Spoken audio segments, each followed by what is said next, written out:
கிறிஸ்துவுக்குள் பிரியமானவர்களே, கிறிஸ்துவுக்குள் நண்பர்களே, சகோதரரே, சகோதரிகளே, நம்ம இன்னிலிருந்து ஒவ்வொரு நாளும் வேத வசனத்தை ஆரம்பிக்கிறதுக்கு முன்னாடி ஒரு குட்டி ஜெபம் பண்ணிட்டு ஸ்டார்ட் பண்ணலாம் அப்படிங்கிற ஒன்று ஆண்டவர் என் இருதயத்தில் கொடுத்தாரு.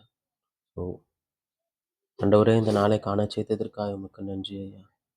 இந்த புதிய நாளிலே புதிய கிருபையினால் எங்களை நிரப்பும் தேவா. உடைய வேத வசனங்களை நாங்கள் வாசிக்கும் போது வாசிக்கிற எனக்கும் கேட்கிறவர்களுக்கும் கர்த்தாவே, இந்த வேதத்தின் மகத்துவங்களையும் ரகசியங்களையும் நீர் அருளி செய்யும் ஆண்டவரே. நீர் சொல்லாம உம்மை பற்றி நாங்கள் தெரிந்து கொள்ள முடியாதையா. நீர் வெளிப்படுத்தாம உம்முடைய வேதத்தின் ரகசியங்களை புரிந்து கொள்ள எங்களால் முடியாதையா. எங்களோடு பேசும், நாள் முழுவதும் எங்களோடு எங்களை காத்துக்கொள்ளும் ஐயா. உடைய சட்டை நிழலில் எங்களை மூடி மறைத்து கொண்டு நீர் வழிநடத்தும், பாதுகாத்துக்கொள்ளும். இயேசுவின் நாமத்தில் ஜெபிக்கிறேன் பிதாவே, ஆமேன், ஆமேன். லேவியராகமம் 5ஆம் அதிகாரம். சாட்சியாகிய ஒருவன் இடப்பட்ட ஆணையை கேட்டிருந்தும் தான் கண்டதையும் அறிந்ததையும் தெரியாதிருந்து அவன் செய்தால் அவன் தன் அக்கிரமத்தை சுமப்பான்.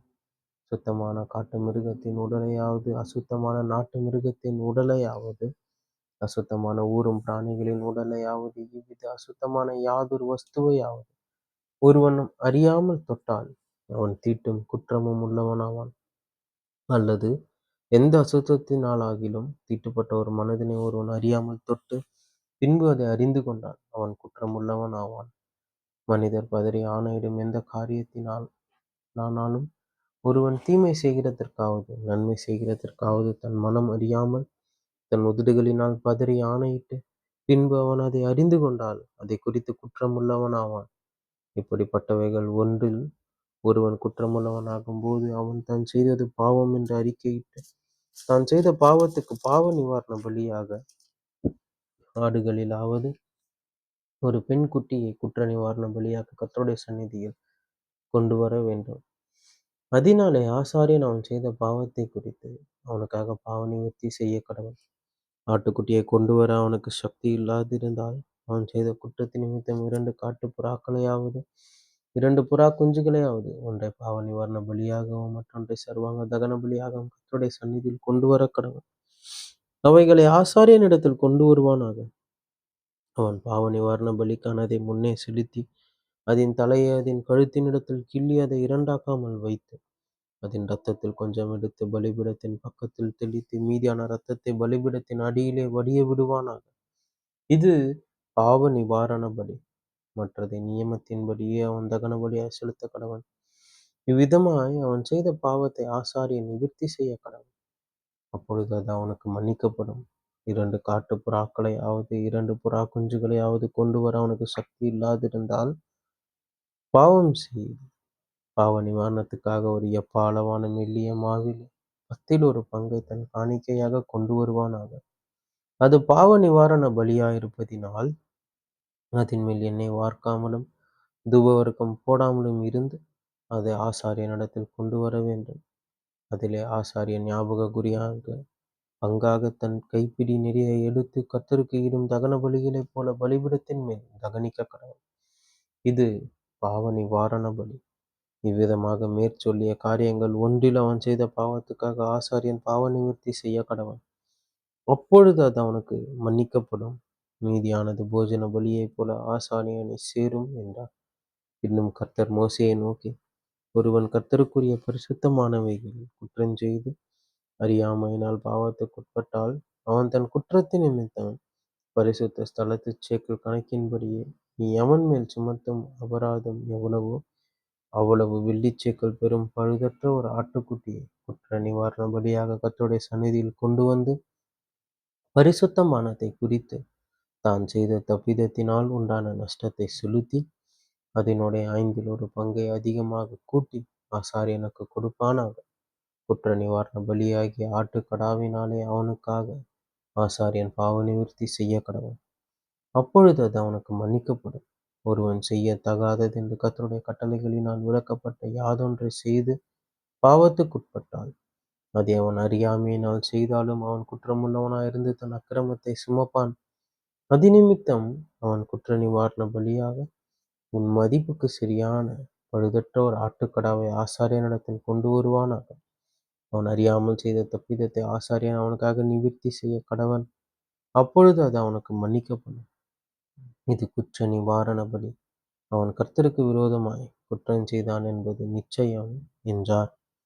லேவியராகமம் 6ஆம் அதிகாரம். பின்னும் கர்த்தர் மோசேயை நோக்கி, ஒருவன் கர்த்தருக்கு விரோதமாக அநியாயம் செய்து தன் வசத்தில் ஒப்புவிக்கப்பட்ட பொருளிலாவது கொடுக்கல் வாங்கலிலாவது தன் அயலானுக்கு மாறாட்டம் பண்ணி, அல்லது ஒரு வஸ்துவை பலாத்காரமாய் பறித்துக்கொண்டு, அல்லது தன் அயலானுக்கு இடுக்கஞ் செய்து, அல்லது காணாமற் போனதை கண்டடைந்ததும் அதை மறுதலித்து, அதை குறித்து பொய்யாணையிட்டு, மனிதர் செய்யும் இவை முதலான யாதொரு காரியத்தில் பாவம் செய்தானேயாகில், அவன் செய்த பாவத்தினாலே குற்றவாளியானபடியால் தான் பலாத்காரமாய் பறித்து கொண்டதையும், இடுக்கஞ் செய்து பெற்று கொண்டதையும், தன் வசத்தில் ஒப்புவிக்கப்பட்டதையும், காணாமற் போயிருந்து தான் கண்டெடுத்ததையும், பொய்யாணையிட்டு சம்பாதித்த பொருளையும் திரும்ப கொடுக்க கடவன்.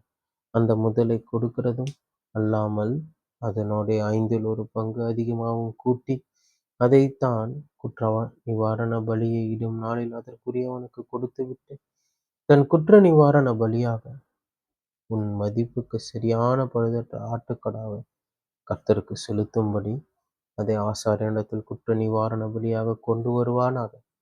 கர்த்தருடைய சந்நிதியில் அவன் பாவத்தை ஆசாரியன் நிவிர்த்தி செய்ய கடவன். அப்பொழுது அவன் குற்றவாளியாக செய்த அப்படிப்பட்ட எந்த காரியமும் அவனுக்கு மன்னிக்கப்படும் என்றார்.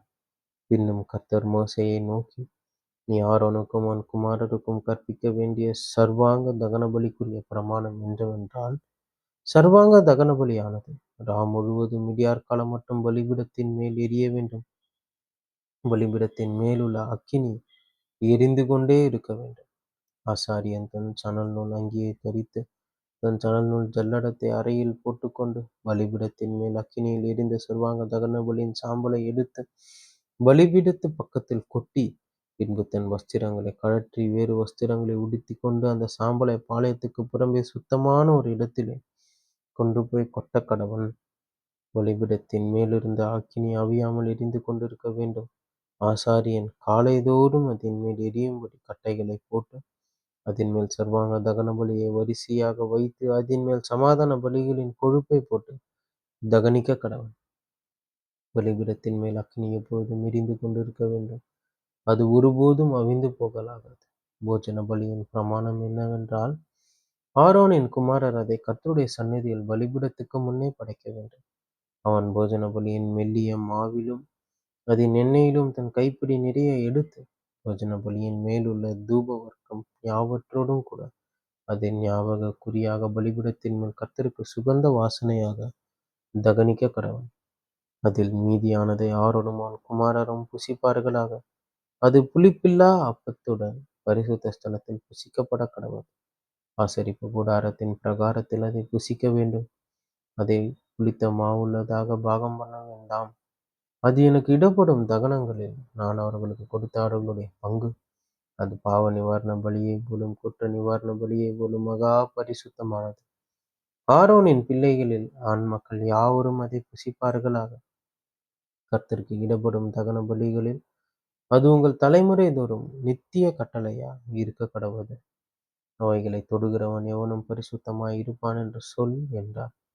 இன்னும் கர்த்தர் மோசேயை நோக்கி, ஆரோன் அபிஷேகம் பண்ணப்படும் நாளில் அவனும் அவன் குமாரரும் கர்த்தருக்கு செலுத்த வேண்டிய படைப்பு என்னவென்றால், ஒரு எப்பா அளவான மெல்லிய மாவிலே 1/10 காலையில் பாதியும் மாலையில் பாதியும் நித்திய போஜன பலியாக செலுத்த கடவர்கள். அது சட்டியிலே எண்ணெய் விட்டு பாகம் பண்ணப்பட கடவது. பாகம் பண்ணப்பட்ட பின்பு அதை கொண்டு வந்து போஜன பலியாக பாகம் பண்ணப்பட்ட துண்டுகளை கர்த்தருக்கு சுகந்த வாசனையாக படைக்க கடவன். அவன் குமாரரில் அவனுக்கு ஸ்தலத்தில் அபிஷேகம் பண்ணப்படுகிற ஆசாரியனும் அப்படியே செய்ய கடவன். அது முழுவதும் தகனிக்கப்பட வேண்டும். அது கர்த்தர் நியமித்த நித்திய கட்டளை. ஆசாரியனுக்காக இடப்படும் எந்த போஜன பலியும் புசிக்கப்படாமல் முழுவதும் தகனிக்கப்பட வேண்டும் என்றார். இன்னும் கர்த்தர் மோசேயை நோக்கி, நீ ஆரோனோடும் அவன் குமாரரோடும் சொல்ல வேண்டியது பாவ நிவாரண பலியின் பிரமாணம் என்னவென்றால், சர்வாங்க தகன பலி கொல்லப்படும் இடத்தில் பாவ நிவாரண பலியும் கர்த்தருடைய சந்நிதியில் கொல்லப்பட கடவுது. அது மகா பரிசுத்தமானது. பாவ நிவிர்த்தி செய்ய அதை பலியிடுகிறார். ஆசாரியன் அதை புசிக்க கடவன். ஆசரிப்பு கூடாரத்தின் பிரகாரமாகிய பரிசுத்த ஸ்தலத்திலே அது புசிக்கப்பட வேண்டும். அதன் மாம்சத்தில் படுகிறது எதுவும் பரிசுத்தமாயிருக்கும். அதன் இரத்தத்தில் கொஞ்சம் ஒரு வஸ்திரத்தில் தெறித்ததானால் இரத்தம் தெறித்த வஸ்திரத்தை பரிசுத்த ஸ்தலத்தில் கழுவ வேண்டும். அது சமைக்கப்பட்ட மண்பாடம் உடைக்கப்பட வேண்டும். செப்பு பானையில் சமைக்கப்பட்டதானால் அது விலக்கப்பட்டு தண்ணீரில் கழுவப்பட வேண்டும். ஆசாரியரில் ஆண் மக்கள் யாவரும் அதை புசிப்பார்களாக. அது மகா பரிசுத்தமானது. எந்த பாவ நிவாரண பலியின் இரத்தத்தில் கொஞ்சம் பரிசுத்த ஸ்தலத்தில் பாவ நிவர்த்தியின் பொருட்டு ஆசரிப்பு கூடாரத்துக்குள்ளே கொண்டு வரப்பட்டதோ அந்த பலி புசிக்கப்படலாகாது. அது அக்கினியிலே தகனிக்கப்பட வேண்டும். ஆமென், ஆமென்.